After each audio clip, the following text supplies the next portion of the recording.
Hello.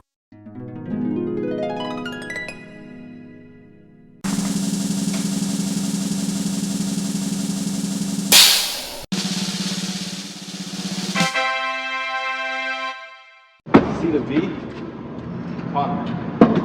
Oh, Look at the V. look. Oh yeah, it's nice. Nice. Oh, this was cool. Look, kids can. Yesterday, Sunday, August 18, 2024, we went to the Huntington Beach showroom down here in Southern California to test drive one of the very first VinFast VF9 plus trim with the battery of 123 kilowatt, EPA rated 290 miles, which is a pretty big upgrade from my Cattle VF8, 88 kilowatt, 240 miles, EPA rated. And we did some walk around the cars, and I also take a seat in the second and then in the third row. And here I had the second row kind of folded up. That's why my leg were able to fully rest that way. But if somebody were to sit in the second row, obviously I would not have a lot of leg room. For me being 5 feet, it's okay enough for me, but for taller people, not really. And this is the bench in the middle when you needed the middle seat. And this is the bench in the middle when you folded the middle seat down to have it become a cup holder. This is the car that we actually test drove. And here, just take a few more looks at this car, the blue one. Both of them are plus trim. The blue one is the 6-seat configuration, 222. The gray one, earlier with the bench in the middle, that is a 232 seating configuration. BCS lên phía trên đi. Lên đó hả? Ở đâu? Vào đây đi lên BCS trên đây. Đó đẹp hơn dưới kia.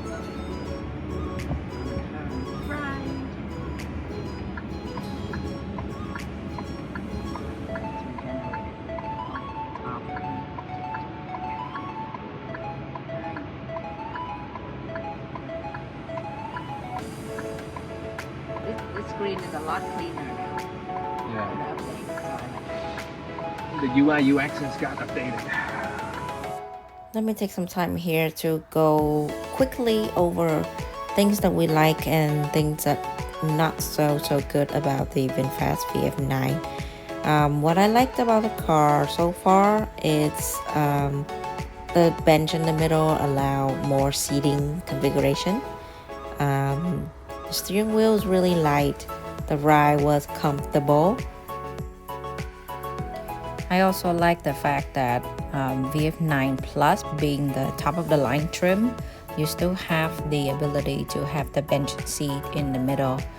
With some other 3-row or EV, if you go to highest trim, the middle row can only be captain seats, which definitely limits the seating capacity for a 3-row SUV.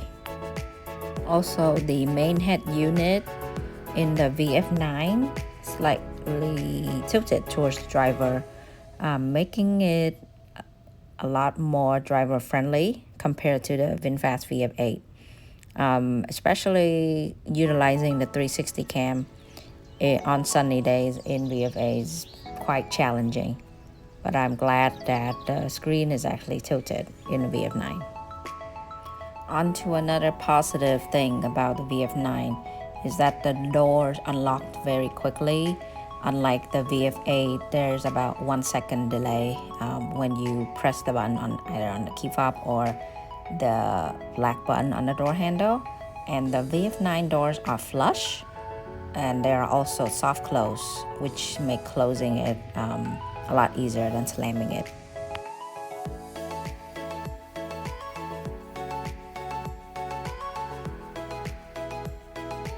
And in this plus trim, 6-seat or 7-seat configuration, the 2 front seat and the outer second row seats will have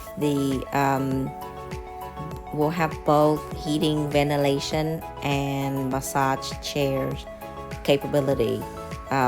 it was actually very comfortable when I try the massage feature while driving in the car. Another point is row 3 have AC on the head, on the top of the head, so it's blowing air out really quickly, and it's very easy to control from either the front row or the middle row, so that's a plus. We also saw in the manual that the car should auto lock itself when you walk away, but during the test drive we were not being able to test this feature. Maybe it is something needed to be brought up with the engineering team. Also, the VF9 looks really good in person. I was not really a fan of it, but having to see it in person, I do have to agree. It looks good, it looks normal, not too out of space or anything. And one major improvement I see from test driving the VF8 in the very beginning and the very first VF9 yesterday was that during the whole test drive, I did not see any weird errors popping up. I remember when I was test driving the very first VinFast VF8 back in February 2023, there were yellow or red errors popping up during the test drive, even though it did not affect the driving experience. But during this VF9 test drive, no weird alerts popping up. That just means maybe the software has been updated better for the test driving and the delivery. Looks like VinFast has learned so much from the not so successful VF8 delivery. Now on to something that I did not like too much. Number one is that the door handle retract abruptly, making a popping sound. Number two, the row 2 have a item holder of some sort, but if you actually hook something onto that holder, it would block the AC vent on that side of the second row. Number 3, the VF9 rear window is small. However, it stands pretty straight, so you could still kind of see things back there. Because in the VF8, it's also small, but it's kind of curved, making it a little bit harder to see.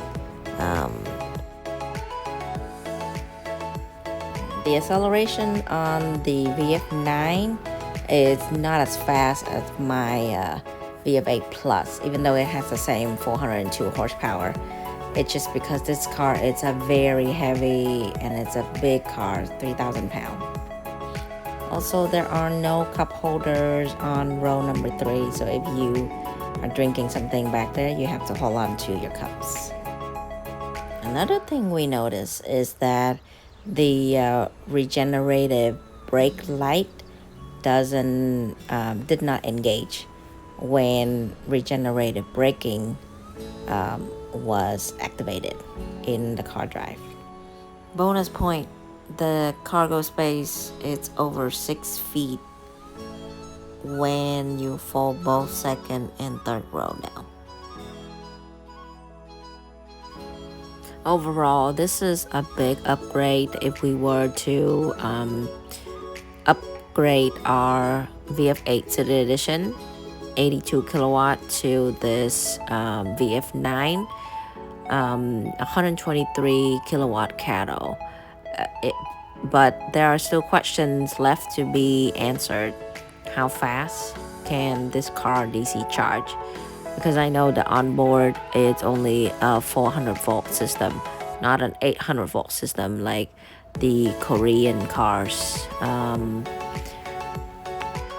Another downside is that this VF9 doesn't have a V12 capability like the Kia EV9. VF9 doesn't have a heat pump, which has been requested mostly for the North America market. And from now until March of 2025, we still have some time to finalize our decision if we want to move forward with the VinFast VF9 or we picked another 3-rower EV in the market. Maybe we should test drive the Kia EV9 next time and do a comparison between the VF9 and EV9.